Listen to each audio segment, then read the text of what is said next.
Bom dia, eu sou Lizemara Prates e a partir de agora você confere aqui no AgroBand as notícias do campo e a previsão completa do tempo para o início da semana. Conheça os destaques da edição de hoje. Produtores e funcionários do setor leiteiro estão em alerta no Rio Grande do Sul. O estado tem capacidade para processar 17 milhões de litros por dia e utiliza menos da metade. Empresas de lácteos anunciaram novas dispensas de funcionários nesta semana e a desativação de plantas pode continuar. Embargo russo diminui renda de suinocultores de todo o Brasil e situação é agravada com a alta dos custos de produção. Invasão chinesa chega no prato típico brasileiro. O tradicional feijão preto consumido no país também está vindo da China. Mais expectativa. A votação do relatório do novo Código Florestal é adiada em comissão do Senado por causa de mudanças no texto do relator. Apesar das críticas, na opinião de alguns parlamentares, o adiamento não deve prejudicar a votação em definitivo do projeto este ano. E aqui no estúdio, o presidente da Expo Direto Cotrijal em Não Me Toque, Ney Mânica, faz um balanço do primeiro Congresso Sul-Americano de Agricultura de Precisão e Máquinas Precisas. Seja bem-vindo, o AgroBand está entrando no ar para todo o Brasil.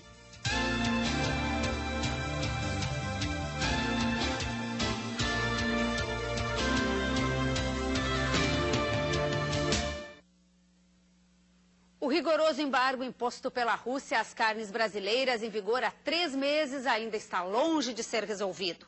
O Ministério da Agricultura não conseguiu avançar nas negociações com as autoridades russas e a renda de suinocultores em todo o Brasil segue em queda livre. Além disso, a alta dos preços do milho e do farelo de soja elevou o custo de produção.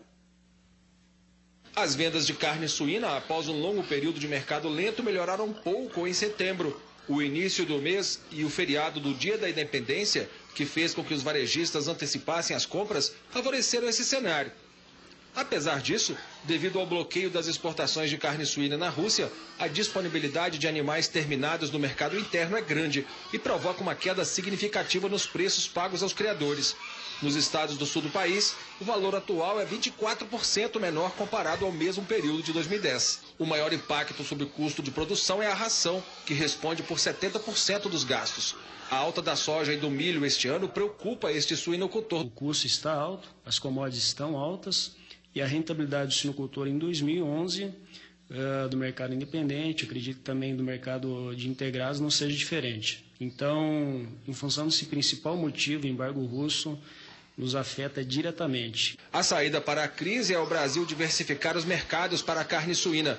E o sonho dos suinocultores está do outro lado do mundo, na China e no Japão. É muito estratégico para o Brasil, para a suinocultura brasileira, você diluir sua exportação, você trazer novos mercados, você não arriscar toda a sua produção, toda a sua exportação concentrado na mão de um único cliente.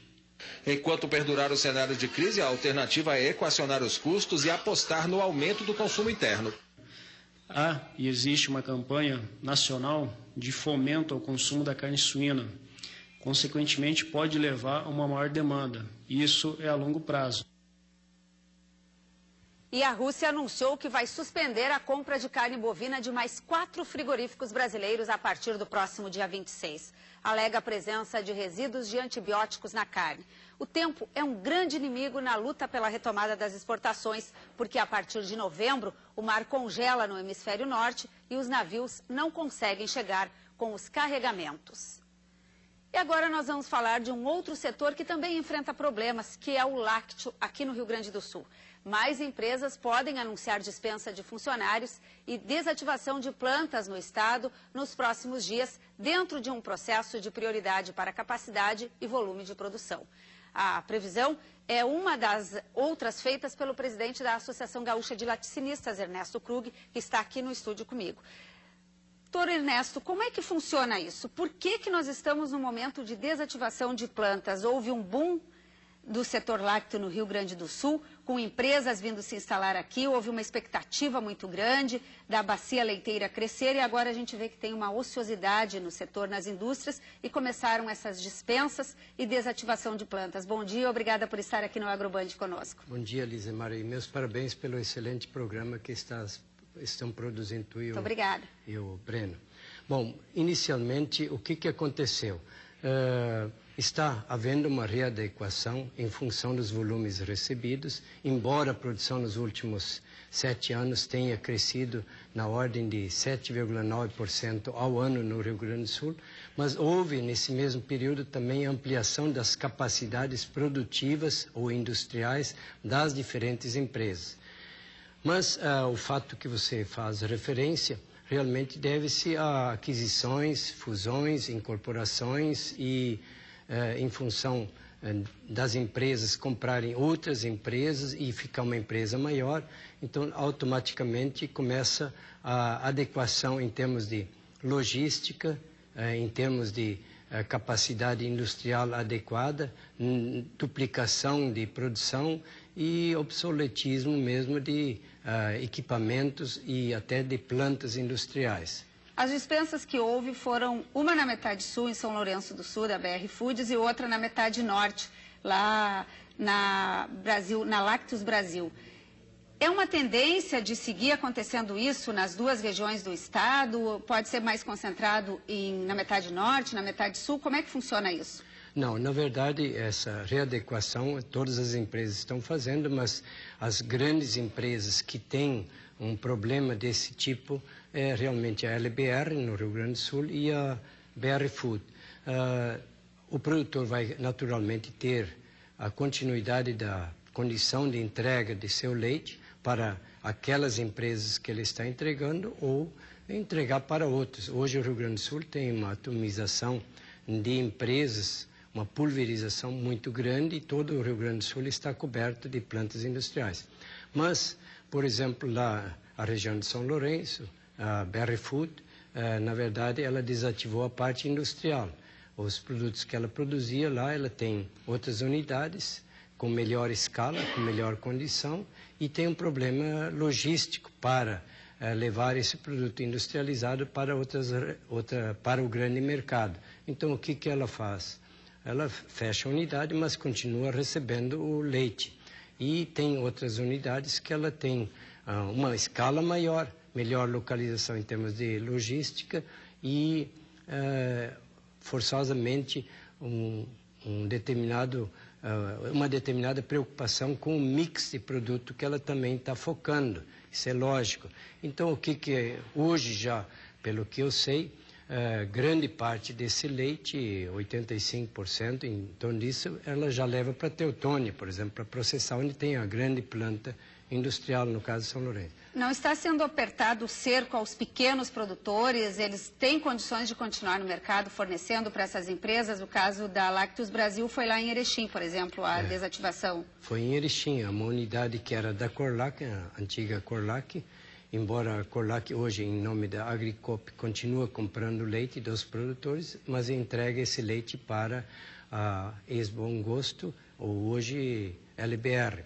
E é uma indústria também bastante antiga e em função da LBR ter uma capacidade industrial ociosa muito grande e mais moderna das outras unidades, possivelmente tenha sido essa a grande razão de fechar. E, naturalmente, esse leite, em vez de ser entregue, então, a Erechim, vai ser entregue numa outra planta deles mais próxima. Uma pergunta que a gente sempre tem que fazer, tendência de preço para o leite. O nosso telespectador quer saber, o consumidor vai pagar mais pelo leite nos próximos meses? Como é que fica essa situação? O leite é um produto mais barato que a água, incrível, por incrível que pareça. Mas, de qualquer forma, nós estamos este ano, por exemplo, Lisemara, com uma produção menor do que o ano passado, no Brasil todo, em função de problemas climáticos. Nós aqui no Rio Grande do Sul não temos uma safra grande, pequeno crescimento da produção em relação a entre safra, e não está sobrando leite. O preço deverá se manter nos níveis de mercado ao que hoje está, e depende muito realmente dos próximos 30, 60 dias no resto do Brasil, porque aí começa a safra no resto do Brasil. Mas eu não acredito em grande safra, nós deveremos ter um ano, como tu perguntas qual é a perspectiva, um ano muito bom para o produtor. E hoje o produtor brasileiro recebe mais pelo litro de leite do que qualquer outro de outro país vizinho. Muito obrigada ao presidente da Associação Gaúcha de Laticínios, Ernesto Krug, que conversou aqui no AgroBand conosco. Bom dia. Muito obrigada e sucesso. Os brasileiros estão acostumados a ouvir a afirmação que os produtos chineses estão invadindo o país.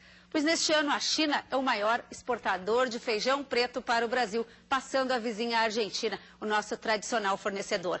Somos autossuficientes na produção de feijão, mas não na variedade preto, que é a preferida dos gaúchos. É o mesmo que acontece com a costela, que precisamos trazer de outros estados e do Uruguai, porque temos preferência deste corte para o churrasco. Apesar de o Rio Grande do Sul produzir apenas 3% do feijão brasileiro, os produtores reclamam do preço baixo e da perda de espaço. O desestímulo se reflete em queda na área plantada nesta safra e na estimativa de produção, que aponta a redução de 12% em comparação com a safra passada. Falando em feijão, a CTN-Bio aprovou nesta semana a liberação comercial da primeira variedade de feijão transgênico no Brasil. O grão é resistente ao mosaico dourado, doença que causa perda expressiva na produção. Segundo os pesquisadores da Embrapa, que desenvolveram a variedade, a quantidade perdida em consequência da doença poderia alimentar anualmente 10 milhões de pessoas. As sementes de feijão transgênico estarão no mercado em 2014. Ao mesmo tempo em que produtores de arroz, por exemplo, realizam uma campanha para o aumento do uso do grão na alimentação doméstica, empresas investem no segmento de fast foods. O grupo Marfrig anunciou a criação da Keystone Foods América Latina, empresa especializada na produção, comercialização e distribuição de alimentos para o canal Food Service no Brasil. Os produtos que vão compor o portfólio da empresa são cortes especiais de carnes, hambúrgueres, empanados e frios. Segundo o comunicado da empresa, todos os funcionários das diferentes unidades, incluindo Porto Alegre, serão mantidos nos cargos. Pesquisa recente do Instituto Data Popular sobre alimentação dos brasileiros mostra que 81% das pessoas das classes A e B, 65% da classe C e 47% das classes D e E fazem algum tipo de refeição fora de casa.